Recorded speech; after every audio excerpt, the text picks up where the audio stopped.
불법 체류자 단속 반대 시위가 이어지면서 LA 도심 상권에도 비상이 걸렸습니다. 특히 다운타운에는 통행금지령으로 거리에 사람이 줄면서 직격탄을 맞고 있습니다. LA 연방재산과 인력보호를 위해 해병대원 200여 명이 투입돼 경비 업무에 돌입했습니다. 주방위군은 연방요원 보호 임무로 전환될 예정입니다. LA시가 통행금지령과 관련해 세부 지침을 발표했습니다. 뉴저지주의 이민세관 단속구 구금시설에서 구금자 4명이 탈옥해 당국이 수색에 나섰습니다. 켄터키주 고속도로에서 불길에 휩싸인 트럭이 추락하는 사고가 발생했습니다. 변호사요? 미 법조계가 인정한 탁월한 실력. 좋은 변호사 한 명쯤 알고 있어야 한다던데. 사상 최고의 교통사고 보상금 1,250만 불. 정말 중요한 건데. 초고액 승소는 지금도 계속됩니다. 그러니까 그냥 이름만 들어도 탁 믿음이 가면 좋겠어요. 교통사고 및 각종 상해. 리차드 호프만 법률그룹 323-782-8600. 여러분 안녕하십니까? 6월 13일 첫 소식입니다. 이스라엘이 이란 핵시설을 겨냥한 기습 공격을 감행한 지 하루 만에 이란이 전면 보복에 나섰습니다. 이란 최고 지도자는 이스라엘이 전쟁을 시작했다면서 심각한 실수라고 말했습니다. 임소정 기자입니다.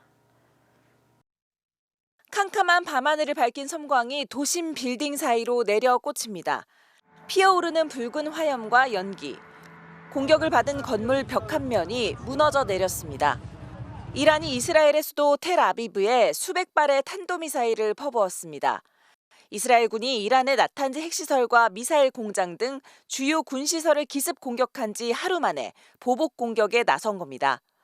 이스라엘은 즉시 아이언돔을 포함한 대공 방어망을 가동했지만 약 200발 중 일부가 이를 피해 낙하했고 9곳이 타격을 받은 것으로 파악했습니다. 이스라엘 작전 일어서는 사자에 맞서는 이란의 작전명은 진정한 약속 3. 이란 혁명수비대는 국방부와 정보시설, 공군기지를 포함한 군사시설에 공격을 감행했다고 밝혔습니다. 이번 공격으로 최소 2대의 항공기가 격추되고 지금까지 7명이 부상을 입은 것으로 알려졌습니다. 이란 최고 지도자인 아야톨라 셰헤드 알리 하마네이는 공격에 앞서 전쟁을 시작한 건 이스라엘이라며 목소리를 높였습니다. که رژیم صهیونیستی اشتباه بزرگی کرد. خطای بزرگی کرد. غلطی کرد و عواقب او رو بیچاره خواهد کرد به توفیق الهی. 13일 새벽 이란에 대한 대대적인 공습에 나섰던 이스라엘은 야간에도 공격을 이어갔습니다. 블라디미르 푸틴 러시아 대통령은 이란 및 이스라엘 대통령과 통화한 뒤 중재 준비가 돼 있다고 밝혔지만 이스라엘이 또다시 이란에 무거운 대가를 치를 것이라 경고하면서 중동 지역의 긴장은 점점 고조되고 있습니다. MBC 뉴스 임소정입니다. 미국은 지중해로 구축함을 급파하고 트럼프 대통령은 이스라엘 지지를 선언했습니다. 이스라엘의 공격이 훌륭했다고 지지하며 이란을 향해 더 늦기 전에 핵 합의를 해야 한다고 압박했습니다. 워싱턴에서 김재용 특파원입니다. 미국은 탄도미사일 공격을 방어할 수 있는 구축함 토머스 허드너를 동부 지중해로 급파했습니다. 이어 또 다른 구축함에도 전방 이동을 지시했다고 AP통신이 군 당국을 인용해 보도했습니다. 국무부는 중동의 미국인들에게 경보를 내려 안전지대로 대피할 것을 지시했습니다. 트럼프 대통령은 NSC 안전보장회의를 열어 대책을 논의했지만 내용은 공개하지 않았습니다. 앞서 이스라엘의 공격과 관련해선 사전 통보가 아니었다면서도 무슨 일이 벌어지고 있는지는 다 알고 있었다며 월스트리트 저널과의 전화통화에서 말했습니다. ABC와 CNN 등 주요 방송과의 통화에선 이스라엘의 공격이 훌륭했다고 지켜세우며 또다시 이스라엘 지지 의사를 분명히 했습니다. He responded by saying, quote, "We of course support Israel, obviously, and supported it like nobody has ever supported it." And then he went on to say this, Iran should have listened to me.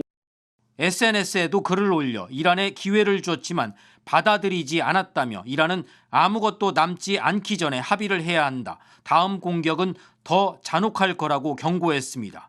금융시장에 주는 영향과 관련해선 궁극적으로 시장에 좋을 것이며 역사상 최고의 일이 될 수 있다고도 주장했습니다. 그 이유론 이란이 핵무기를 갖지 못할 것이란 점을 댔습니다.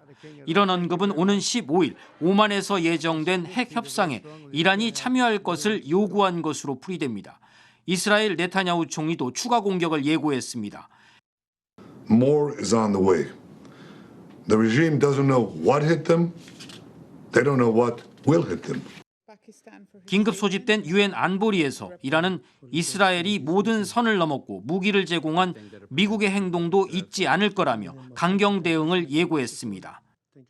하지만 이스라엘과 이란 양측의 공격이 이어지면서 뉴욕 증시는 하락했고 유가도 급등하는 등 세계 경제엔 또다시 어두운 그림자를 들이우고 있습니다. 워싱턴에서 MBC 뉴스 김재용입니다. 불법 체류자 단속 반대 시위가 이어지고 있는 가운데 LA 도심 상권이 직격탄을 맞고 있습니다. LA 패션 디스트릭트는 현재 통행 금지와 군 병력 배치로 관광객들과 시민들의 발길이 끊겼습니다. All you need to do is walk the streets and you can see what's happening, the general sentiment of the fear that lives in our community right now. I honestly don't see how we're going to be bounced back from this. 트럼프 대통령은 시위 진압을 이유로 캘리포니아주 방위군을 연방 지휘하에 두도록 명령했고 이에 대해 주정부가 소송을 제기하면서 법적 공방이 벌어졌습니다. 하지만 연방항소법원은 병력 배치를 잠정 허용했고 트럼프 대통령은 SNS를 통해 군을 보내지 않았더라면 LA는 불탔을 것이라며 우리가 LA를 구했다고 주장했습니다. 이에 대해 게빈 뉴섬 캘리포니아 주지사는 군 병력의 개입에 강하게 반발했습니다. Police do policing. Military for the battlefield. 야간 통행 금지가 계속되는 가운데 불안은 이민자 커뮤니티로도 번지고 있습니다. People are afraid to get out, because ICE, they've been hearing the rumors that ICE are here and they don't get out, they're scared. 한편 이번 주 미 전역 50개 주에서 2천여 건의 시위가 예고된 가운데 LA 역시 시위대가 한인타운으로 다시 향할 가능성이 제기되고 있습니다. 이에 따라 한인사회는 긴장감이 높아지고 있는 가운데 경찰의 순찰과 경계가 강화됐고 상점들도 만일의 사태에 대비하고 있습니다. LA 시위를 둘러싸고 캘리포니아 주정부와 연방정부 간의 갈등이 계속되는 가운데 오늘 해병대가 연방건물 경비에 투입됐습니다. 해병대원 200여 명은 윌셔 연방청사 등 연방재산과 인력을 보호하기 위해 오늘부터 임무를 시작했습니다. 이들은 LA 시위 사태에 대비해 트럼프 행정부가 투입한 700명 규모 해병대 전투단의 일부로 기존의 청사를 지키던 주 방위군을 대체해 배치됐습니다. 군 당국은 해병대원들이 법 집행에는 관여하지 않으며 임무에 앞서 상황 악화 방지와 관련한 교육을 이수했다고 밝혔습니다. 해병대가 경비를 맡으면서 주 방위군은 연방요원 보호 임무로 전환될 예정입니다. 한편 윌셔 연방청사에는 연방수사국 FBI와 제한군인부, 연방여권발급사무소 등이 입주해 있습니다. 현재 LA시가 다운타운에 시행 중인 통행 금지령과 관련해 구체적인 지침을 발표했습니다. 통행 금지는 매일 밤 8시부터 다음 날 오전 6시까지 적용되며 5번과 10번 프리웨이 사이 그리고 10번과 110번, 5번 프리웨이 교차로 지점까지의 구역이 포함됩니다. Since the onset of the protests, we've seen fluctuations in arrest activity, with Sunday and Monday each surpassing 200 arrests per day. In response, a citywide curfew from 8 o'clock at night till 6 in the morning was put in place starting on June 10th and will remain in effect through the weekend. The curfew has played a key role in helping to restore order, particularly by curbing the criminal activity that was largely occurring during the evening hours. 면제 대상은 해당 구역의 거주자와 직장인, 그리고 의료 목적 이동자, 공공시설 근로자, 유틸리티 인력, 언론인, 응급대응 인력 등입니다. 거주자는 운전면허증과 신분증, 공과금 고지서, 렌트 계약서 등으로 주소를 증명해야 하며 직장인은 사원증이나 재직증명서를 지참해야 합니다. 또 호텔과 에어비앤비 투숙객은 예약 내역을 그리고 우버, 리프트 운전자나 음식 배달원은 픽업, 드롭, 오프 내역을 앱 화면으로 제시할 수 있어야 합니다. 또한 밤 8시 이후까지 영업장이나 행사장에 있었던 시민은 행사 종료 후 즉시 구역을 벗어나야 하며 행사 참석자는 티켓 등을 지참하는 것이 좋습니다. 캘리포니아주 얼바인 시에서 이민세관 단속국 아이스가 특정 인물을 겨냥한 이민 단속을 벌이고 있는 것으로 확인됐습니다. 얼바인 시는 공식 성명을 통해 이번 단속은 범죄 혐의가 있고 동시에 이민법 위반이 있는 특정 개인을 찾기 위한 작전이라고 밝혔습니다.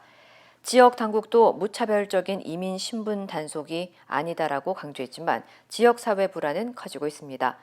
이에 따라 얼바인 시는 현재 비상운영센터를 1단계로 가동하고 주민 보호와 치안 유지를 위한 대응 체계를 가동했으며 관련 정보와 법적 지원을 제공하기 위한 전용 웹페이지도 개설했습니다.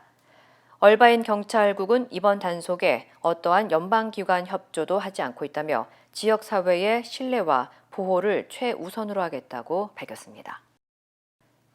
뉴저지주의 이민세관 단속국 구금 시설에서 구금자 수십 명이 폭동을 일으키면서 4명이 탈옥하는 사건이 발생했습니다. 앤디 김 상원 의원은 어젯밤 뉴워크에 있는 델라니 홀 구금센터에서 50여 명의 수감자들이 벽을 무너뜨린 뒤 4명이 외벽을 통해 탈출했다고 밝혔습니다. 탈옥한 수감자들은 시설에서 제공되는 음식에 불만을 품고 반란을 일으킨 것으로 추정되며 해당 시설은 아침 6시와 저녁 10시에만 소량의 식사를 제공한 것으로 전해졌습니다. 탈옥범들은 온두라스와 콜롬비아 출신 각 2명으로 모두 폭행과 절도 혐의로 구속된 상태였습니다. 당국은 현재 탈출 경로와 시설의 보안 상태를 점검 중이며 나머지 구금자들은 모두 이동할 예정이라고 밝혔습니다. What is now being triggered because of the escape of 4 detainees is that they are going through a major security review. They are uncertain whether or not other walls are vulnerable and other things of that nature. So the reason why you're seeing so much happening here right now is that they are doing major detainee movements out of this facility. Essentially right now, this facility in there is a crime scene as they are doing investigations into what happened with the breach. 국토안보부는 탈출한 4명의 구금자를 수색 중이며 추가 인력을 투입한 상태입니다. 또한 당국은 수감자들에 대한 정보를 제공하는 사람에게 $10,000의 현상금을 제공한다고 밝혔습니다. 어제 캘리포니아 남부 지역에서 이민세관 단속국의 불법 체류자 단속이 진행된 가운데 국토안보부 장관이 현장에 직접 참여한 것으로 알려졌습니다.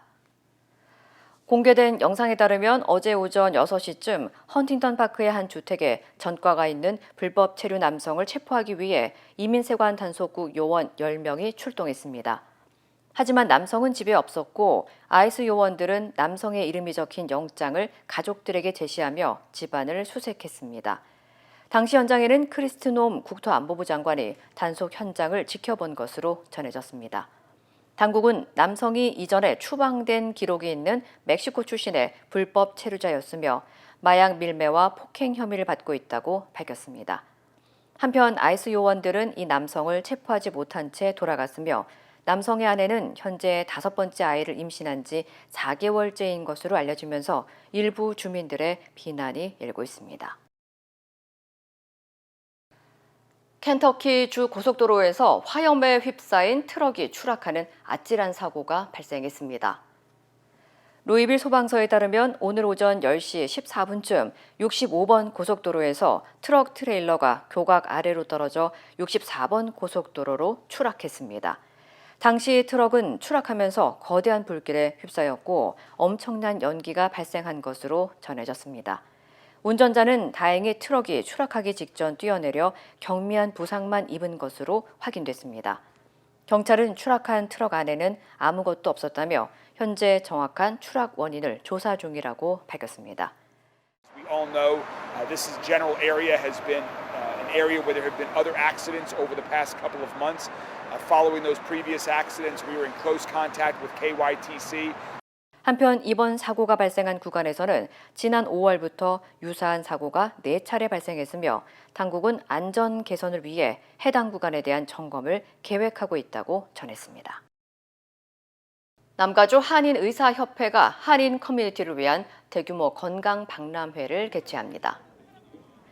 이번 박람회에서는 당뇨병 혈액검사, 심혈관 질환검사, 뇌졸중 선별검사, 혈압 측정 등 다양한 항목의 무료 건강검진 서비스가 제공되며 내과 그리고 각 분야 전문 의료진과의 1:1 상담도 가능합니다. 남가주 한인의사협회 폴장 회장은 지역사회 돌봄을 제공하다라는 슬로건 아래 의료 접근성이 낮은 한인 주민들을 위한 건강 증진의 기회를 마련하고자 이번 행사를 기획했다고 밝혔습니다. 이번 박람회는 서울 메디컬 그룹과 남가주 한인의사협회가 공동 주관하고 한인 커뮤니티 센터, 오렌지 카운티 한인 상공회의소, 남가주 한인 간호사협회, 오렌지 카운티 한인회 등이 협력 기관으로 참여합니다. 박람회는 내일 오전 8시 30분부터 정오까지 오렌지 카운티 한인회관에서 진행됩니다. 참가비는 무료이며 사전 예약 없이 누구나 현장 방문만으로 검진을 받을 수 있습니다. 우리는 세대도 다르고 신념과 생각도 다르지만 한 가지는 같습니다. 우리는 모두 이곳 미국에서 함께 살아가는 한인입니다. 함께 울고 함께 웃으며 서로를 아끼는 따뜻한 공동체. MJ보험은 한인들의 힘을 믿습니다. 언제나 한인 사회와 함께하는 MJ보험. 메디케어는 매년 건강보험을 5점 만점으로 평가합니다. 2025년 에스티바 헬스는 캘리포니아에서 4점 이상 받은 우수한 건강보험 중 하나입니다. 에스티바 헬스 가입하셔서 많은 혜택을 누리세요. 자세한 내용은 지금 바로 1888-688-8584로 전화주세요.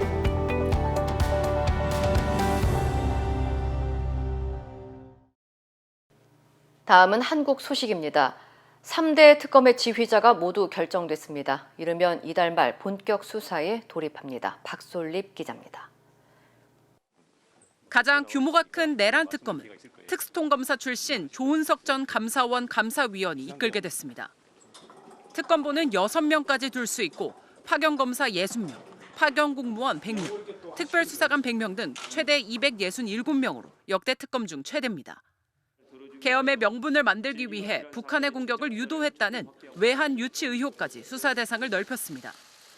조 특검은 지명 다음 날 검찰 비상계엄 특별수사본부와 경찰 비상계엄 특별수사단을 잇따라 방문했습니다. 김건희 특검은 서울중앙지방법원장을 지낸 민중기 특검이 맡게 됐습니다. 김건희 특검 수사 대상은 16개로 3대 특검 중 가장 많습니다. 도이치모터스 주가 조작 연루 의혹, 삼부토건 주가 조작 연루 의혹, 명품백 수수 의혹 등 개인 비리 의혹은 물론 2022년 국회의원 재보궐선거와 지방선거, 지난해 총선 공천에 개입했다는 내용의 정치적 의혹도 다룹니다. 명태균 씨, 건진법사 전성배 씨 등과 연관된 국정농단 의혹도 수사 대상입니다. 대통령실과 관저 이전 비리 의혹, 서울 양평 고속도로 노선 변경 특혜 의혹, 코바나 컨텐츠 협찬성 뇌물 의혹 등까지 총망라됐습니다. 아직 그 사안을 제대로 파악하기 전이라요. 지금 얘기하는 것은 좀 섣부른 감이 있습니다. 먼저 사실관계와 쟁점을 파악하고 김 여사 의혹은 막 수사가 시작됐거나 진도가 덜 나간 사건도 많아 다른 특검에 비해 성과를 많이 낼 수 있을 거란 전망도 나옵니다. 최상병 순직 사건 외압 의혹 수사를 이끌 이명현 특검은 진실 규명을 강조했습니다. 이 사건에 이제 억울한 죽음이 있잖아요. 그 부분에 대해서 명백하게 실체적 진실을 규명하겠습니다. 수사의 초점은 이른바 VIP 경로설의 실체입니다. 수사 결과 이첩을 보류하라 지시하고 경찰에 넘어간 사건을 회수하는 전 과정에 개입한 윗선을 찾아내야 하는 겁니다. 3명의 특검은 20일간의 준비 기간 동안 수사팀 인선과 사무실 마련에 나선 뒤 이르면 이달 말 본격 수사에 돌입할 전망입니다. MBC 뉴스 박솔립입니다. 부동산 차명 관리와 차명 대출 의혹이 잇따라 제기된 오광수 민정수석이 취임 닷새 만에 스스로 사의를 표명하고 자리에서 물러났습니다. 이재명 정부의 첫 고위직 낙마 사례로 남게 됐습니다. 홍신영 기자입니다. 이재명 정부 대통령실 오광수 민정수석이 자리에서 물러났습니다. 대통령실은 오 수석이 전격적으로 사의를 표했고 이 대통령은 곧바로 사의를 수용했다고 밝혔습니다. 이재명 정부 첫 고위직 낙마 사례입니다. 이재명 대통령은 공직기강 확립과 임사 검증을 담당하는 민정수석의 중요성을 두루 감안해 오 수석의 사의를 받아들였습니다. 이 대통령의 사법시험 동기인 오 전 수석은 정권이 출범하자마자 민정수석으로 유력하게 거론돼 왔습니다. 여당 내에서도 검찰 특수통 출신인데 친정인 검찰을 향해 검찰개혁의 칼날을 들이댈 수 있겠냐는 우려가 이어졌지만 이 대통령은 검찰을 잘 알고 있어 오히려 적임자라며 임명을 강행했습니다. 하지만 곧바로 과거 비위가 드러났습니다. 검사장으로 재직한 2012년부터 4년간 아내 소유의 경기도 화성의 토지와 건물 등 부동산을 지인 이름으로 차명으로 관리하면서 고위공직자 재산신고에서 누락했던 겁니다. 또 지난 2007년 서울중앙지검 특수 2부장 재직 당시 한 저축은행에서 친구 명의로 15억 원을 차명 대출을 받았다는 의혹까지 추가로 불거졌습니다. 송구하고 부끄럽다면서도 자리를 지켰던 오 전 수석은 차명 대출 의혹까지 불거지자 결국 물러났습니다. 취임 불과 닷새 만입니다. 대통령실 관계자는 스스로 국정에 부담을 주고 싶지 않다는 의사를 존중해 사의를 수용한 것이라고 설명했습니다. 앞으로 인사검증과 검찰개혁이 민정수석 개인 비위로 발목 잡히지 않도록 사태를 일단락시킨 셈이지만 집권 2주일도 안 돼 핵심 고위직이 낙마하며 새 정부도 적지 않은 타격을 입게 됐습니다. 더불어민주당은 대통령이 적절한 판단을 내렸다고 엄호했습니다. 국민의힘은 인사검증 책임자인 민정수석부터 검증에 실패했다며 이 대통령의 직접 사과를 요구했습니다. MBC 뉴스 홍신영입니다. 한편 김민석 국무총리 후보자는 자신을 둘러싼 여러 의혹들에 대해 선제적으로 해명에 나섰습니다. 표적 수사의 성격이 짙은 사건으로 무거운 형을 받았지만 그래도 우선 송구하다며 관련 벌금과 추징금을 완납했고 채무도 전액 상환한 상태라고 밝혔습니다. 김민영 기자입니다. 김민석 국무총리 후보자는 지난 2018년 4월 진보 정치권 인사인 강모 씨로부터 2천만 원씩 두 차례 모두 4천만 원을 빌렸습니다. 문제는 강 씨와 김 후보자 사이 과거 전력. 김 후보자는 지난 2007년부터 1년간 강 씨로부터 2억 원대 불법 정치자금을 받은 혐의로 기소돼 유죄가 확정됐던 겁니다. 이미 한 차례 금전거래로 형사처벌을 받고 그 인물과 다시 금전거래를 한 셈인데 국민의힘은 국민 상식에 맞지 않는다며 지명을 철회하라고 총공세에 나섰습니다. 앞으로 총리가 되면 본인의 정치적 채권자들을 위한 보훈에 여념이 없을 것 같아 대단히 걱정스럽습니다. 야당은 김 후보자가 아들 입시를 위해 의정활동을 벌였다는 의혹도 제기했습니다. 현재 미국 대학으로 진학한 김 후보 아들은 고등학생 당시 표절 방지 운동을 벌이는 동아리 활동을 했습니다. 김 후보자는 아들이 고등학생이던 재작년 표절 방지 교육을 의무화하는 교육기본법 개정안 발의에 동참했는데 이게 아들 입시를 위한 것 아니냐는 겁니다. 학부모 단체라든지 학생분들이 대입 입시에 활용된 것은 아닌가에 대한 우려가 맞다면 공분이 매우 커져가고 있는 것도 현실입니다. 공개 대응을 자제하던 김 후보자가 검찰의 정치자금 수사가 자신을 겨냥한 표적 수사 성격이 농후하다며 오히려 반격에 나섰습니다. 과거 제 사건을 담당했던 검사도 좋고 모든 분들을 다 이번 청문회에 증인으로 불러도 좋다. 이어 SNS를 통해 누진되는 세금을 납부하기 위한 사적 채무가 있었고 벌금, 추징금을 먼저 내느라 채무를 연장하다 대출을 받아 모두 갚았다고 설명했습니다. 또 아들은 표절 예방 활동을 입시에 쓰지 않았고 표절 교육 법안에 동참한 건 필요한 법이라고 생각해서라고 적극 해명에도 나섰습니다. 오광수 전 민정수석 사퇴 이후 새 정부 고위직 인선에 대한 추가적인 논란을 차단하며 선제적 대응에 나선 셈인데 청문회까지 치열한 공방이 예상됩니다. MBC 뉴스 김민영입니다. 이재명 정부 출범 후 여당인 더불어민주당 첫 원내대표에 국정원 출신인 친이재명계 김병기 의원이 선출됐습니다. 새 정부를 뒷받침하게 된 김 신임 원내대표는 1년 안에 내란 종식과 개혁을 완수하겠다고 공언했습니다. 김지인 기자입니다. 더불어민주당 친명계 3선 김병기 의원이 이재명 정부 집권 여당의 첫 원내대표로 선출됐습니다. 이재명 정부의 성공을 뒷받침하고 대한민국 재건에 저의 모든 것을 바치겠습니다. 경쟁자였던 친명계 4선 서영교 의원은 당선을 축하하며 이재명 정부 성공을 위해 더 열심히 돕겠다고 결과에 승복했습니다. 앞으로 1년간 이재명 정부와 손발을 맞출 김병기 신임 원내대표의 취임 일성은 내란 종식과 개혁이었습니다. 즉각 반헌법행위 특별조사위원회를 꾸려 활동에 나서겠다고 예고했습니다. 1년 안에 내란 세력을 척결하고 산적한 개혁 과제를 신속하고 단호하게 처리해야 합니다. 진실의 마지막 조각까지 찾아내겠습니다. 김 원내대표는 이재명 대통령이 당대표였던 22대 총선 당시 공천관리위원회 간사를 맡아 당의 친명계 중심 재편의 핵심 역할을 했습니다. 또 국가정보원 인사처장 출신으로 국회 정보위 간사를 맡아 12.3 내란 진상규명에 앞장서 왔습니다. 김 원내대표를 보좌할 운영수석 부대표에는 원조 친명계 7인의 소속 재선 문진석 의원이, 정책수석 부대표로는 개파색이 엿단 평가를 받는 재선 허영 의원이 임명됐습니다. 당내 소통 강화를 위해 신설된 소통수석 부대표는 재선 박상혁 의원이 맡게 됐습니다. 집권 여당의 새 원내 사령탑은 선출과 동시에 잠시 미뤄둔 쟁점 법안 처리를 예고했습니다. 김 원내대표는 곧바로 상법 개정안은 신속하게 처리하겠다고 말했습니다.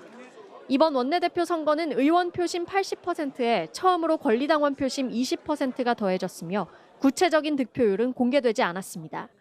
한편 김병기 원내지도부의 협상 상대가 될 국민의힘 원내대표 선거는 오는 16일 치러지는데 현재까지 김성원, 송원석 2파전 구도입니다. MBC 뉴스 김지인입니다. 힘들고 어려울 때 실력 있는 변호사가 필요하십니까? 60년 역사의 대형 로펌 KMFM 로펌의 최미수 변호사와 함께하세요.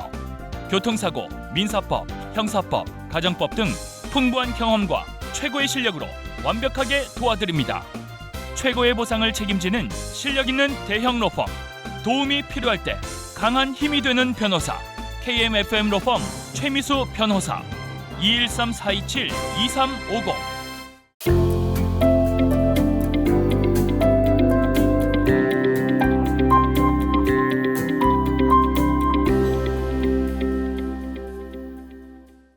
요즘은 유럽이나 남미 등으로 해외여행을 떠나시는 분들이 예전에 비해 많이 늘어난 것 같습니다.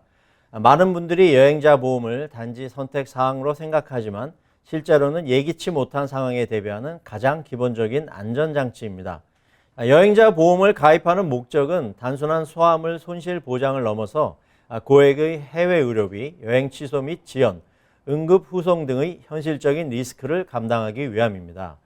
특히 미국의 건강보험은 국외에서는 대부분 효력을 잃기 때문에 외국에서 병원 진료나 입원을 하게 될 경우 상상을 초월하는 의료비가 청구될 수 있으며 이로 인해 수많은 여행객들이 불의의 재정적 타격을 입게 됩니다. 미국에서 가입 가능한 여행자 보험 상품은 일반적으로 단기 여행 의료보험, 여행 취소 및 지연 보장, 장기 체류 의료보험, 학생용 보험, 비즈니스 출장 보험 등으로 다양하게 구성되어 있으며 필요에 따라 커버리지를 세밀하게 조정할 수 있습니다. 보험 선택 시 가장 먼저 고려할 요소는 의료보장 한도, 응급후송 서비스, 사전 질병 보장 여부, 그리고 청구 절차의 편의성 등입니다. 최근에는 디지털 보험 증명서 발급과 모바일 앱을 통한 청구가 가능한 상품들이 많아졌고 해외 주요 병원과의 직접 결제 제휴를 제공하는 보험사들도 있습니다. 보험료는 보장 범위에 따라 크게 차이가 나며 항공편 변경 및 취소와 같은 여행 관련 항목을 포함하는 종합형 상품일수록 비용이 높아지는 경향이 있습니다. 반대로 보험료를 낮추기 위해 의료 항목만 최소한으로 포함된 상품을 선택할 수도 있지만 이는 여행 목적과 목적지 그리고 개인의 건강 상태를 고려하여 신중히 결정해야 합니다. 미국에서 구입할 수 있는 여행자 보험의 보험사는 지오블루, 얼라이언스, IMG, 세븐코너스, 트래윅, AIG 등이 있습니다. 보험사마다 장단점이 있는데 지오블루는 최고급 의료 네트워크를 자랑하며 신뢰도가 매우 높은 편입니다. 단점은 보험료가 다른 보험사에 비해 다소 높습니다. 얼라이언즈는 여행 취소 지연 등의 비의료 상황에 대한 혜택이 좋은 반면에 의료 보장 한도가 낮은 편입니다. 다른 회사들도 청구 절차나 플랜 종류에 따라 다양한 혜택을 제공합니다. 보험 상품은 출장, 성지순례, 관광 등의 단기 여행이나 유학이나 파견 근무와 같은 장기 여행에 따라 구분되며 보험료는 나이와 지역, 기간 등에 따라 차이가 나지만 일반적으로 몇십 달러에서 몇백 달러 미만으로 비교적 저렴한 편입니다. 지오블루 회사의 예를 들면 40세의 여행자가 2주간 유럽 여행을 간다면 100만 달러의 메디칼 혜택을 원할 경우 보험료는 50달러 정도 되고 60세 여행자의 경우에는 105달러 정도가 됩니다. 이 회사는 세계 190여 개국의 병원들과 연계되어 있으며 메디칼 혜택뿐만 아니라 여행 가방을 분실했을 경우에도 보상을 해주고 보험 가입자가 해외에서 병원에 입원했을 경우에 가족 한 명에게 왕복 항공권을 제공해 주는 등 다양한 혜택이 있습니다. 일단 가입 자격은 미국 시민권자나 영주권자여야 하고 나이에는 제한이 없습니다. 필요한 정보는 이름, 생년월일, 본인 및 가족 연락처, 현재 건강보험 정보, 결제할 카드 정보만 있으면 가입이 가능합니다. 기껏 준비한 여행이 예기치 못한 변수 앞에서 쉽게 무너질 수 있고 그때 보험은 단순한 서류 한 장이 아닌 병원을 되찾는 가장 실질적인 도움으로 작용할 수 있습니다. 지금 이 순간 여행을 준비하고 있다면 어디를 가든 어떤 일정이든 자신에게 꼭 맞는 여행자 보험이 있는지 점검하는 것으로 첫걸음을 시작하는 것이 현명한 선택일 것입니다.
이상으로 6월 13일 금요일 뉴스를 마칩니다. 시청해주신 여러분 고맙습니다.